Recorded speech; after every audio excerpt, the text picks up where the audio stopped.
এখন অনেকে নির্বাচন হবে কিনা বাধা দেব করতে দেব না, ভেতর ভেতর খবর নিয়ে দেখেন তাদের 3টা ভোটও নেই। ওরা আবার বড় গোড়ায় বলে নির্বাচন হতে দেব না, ভয় হোক নির্বাচন দেখা যাক কে কতটা ভোট পায়। আমরা তো সেজন্য আমরা ভোটের জন্য উন্মুখ হয়ে আছি। আমরা নির্বাচন চাই, আমরা যাবো জনগণের কাছে। জনগণ যদি আমাদেরকে গ্রহণ করে আমরা আছি, জনগণ যদি বাদ দেয় বাদ দিয়ে দেবো, আমরা বিরোধী দলে থাকবো, তাই না? আগে থেকে এত গলাবাজি কেন ভাই?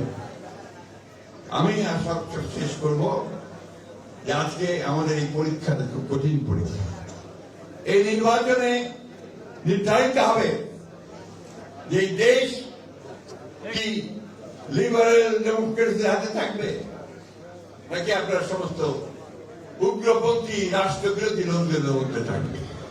আমাদেরকে অবশ্যই সেই উদারপন্থী রাস্তা বেছে নিতে হবে, গণতন্ত্রের রাস্তা বেছে নিতে হবে, মানুষের কল্যাণের রাস্তা বেছে নিতে হবে।